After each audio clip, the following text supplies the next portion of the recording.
வணக்கம் நண்பர்களே. இன்றைக்கி பதிவில் நாம் டிஸ்கஸ் பண்ண போகிற டாபிக் வந்து இந்த ஓபி பேஷண்ட்ஸில் தூக்கம் அப்படிங்கிறது இன்றைக்கி ரொம்ப கம்மியாக போயிட்டுருக்குது. தூக்கமின்மைக்கு பல காரணங்கள் இருக்கலாம். இதில் நாம் நினைக்கிற காரணம் வந்து ஒன்று பொருளால் பிரச்சனை ஏற்பட்டிருக்குமோ, ஒரு பொருளாதாரம் இல்லாததால் இருக்கலாம், அல்லது இந்த உறவுகளால் அந்த பையன் பேசலை, மருமக பேசலை, அதனால இருக்கலாம் அப்படின்னு சில பேருக்கு அப்படி ஒரு ஆலோசனைகள். மற்றபடி வாழ்க்கையில் தோல்வி, நினைச்சபடி வாழ்க்கை நடக்கலை, அதெல்லாம் என்ன அப்படின்னா போதும் என்ற மனம் இல்லாததான் ஒரு முக்கிய காரணம். அது மட்டும் இல்லாமல் பொழுதுபோக்குக்கான விஷயங்கள் இன்றைக்கி நிறையா இருக்குது. அப்புறம் உடம்பு அலைச்சல் படலை. உடம்பு எப்போ தூங்குன்னா, நாளில் நல்லா அலைச்சல் பட்டால் நைட்டில் தன்னால் தூக்கம் வரும். பாருங்கள், என்றைக்காவது நீங்கள் ஷாப்பிங் போகிறீங்க, இந்த கல்யாணத்துக்கு புடவை எடுக்க கூப்பிடுவாங்க, லோன்னு அலைவாங்க, அங்கே இங்கேன்னு போயிட்டு பார்த்து நைட் நல்லா தூக்கம் வந்துடும். ஏதாவது ட்ரெயின் ஏறி எங்கேயாவது பஸ் ஏறி எங்கேயா நடந்து போயிட்டு வந்தீங்கன்னா, இல்லை முக்கியமாக இந்த 5 நாள் டூர், இந்த திருப்பதி, அப்புறம் இந்த நவகிரக கோயிலெலாம் லெஃப்ட்டு ரைட்டுன்னு காலில் போய் மதியானம் போய் இங்கே போங்க, அடுத்து இங்கே போங்க அப்படின்னு பார்த்தீங்கன்னா நைட் எப்படா ரூம் போய் படுப்போன்னு இருக்கும். காரணம் என்னென்னா, அலைச்சல் பட்டால் தன்னால் தூக்கம் வரும்.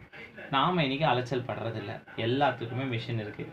காய்கறியிலேருந்து சமைக்கிறதுலேருந்து கழுவுறதுலேருந்து துணி துவைக்கிறது, திங்கிறதுக்கும் கழுவுறதுக்கு தாங்க மிஷின் இல்லை. இப்போ எல்லாத்துக்கும் மிஷின் வச்சுக்கிட்டாங்க. இது வந்து ஒரு பெரிய பிரச்சனை. இதை பற்றி நான் ஆழமாக விடிக்க விரும்பலை. ஆனால் நம்ம உடம்பை கொஞ்சம் அலைச்சல் படுத்திக்கங்க. உடம்பு அலைச்சல் படுத்தினா வேலைகளை நீங்கள் செய்யுங்க.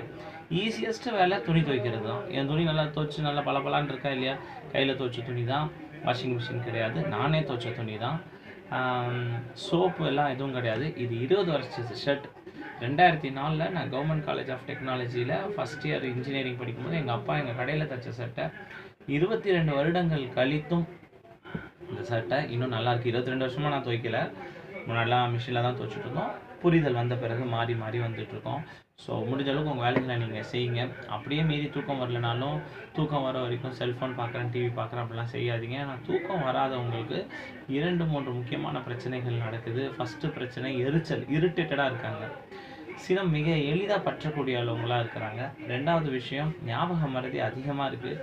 அட்டென்டிவ்னஸ் இல்லை. என்ன எங்கே வைக்கிறோன்னு தெரியறதில்ல, என்ன எங்கே பேசுகிறோன்னு தெரியறதில்ல. 3வது விஷயம், ஒர்த்லெஸ்னஸ். நம்ம ஏன் வாழ்கிறோங்கிற எண்ணம் வரைக்கும் வந்துடுது. ஒரு மாதிரி பரிதாப நிலையில் இருக்கிறாங்க. தயவுசெய்து நல்லா தூங்குங்க.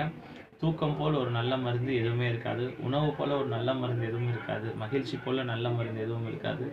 உங்கள் வாழ்க்கையில் இனிமை சூழட்டும். மற்றும் ஒரு முக்கிய பதிவில் சந்திப்போம். நன்றி, வணக்கம்.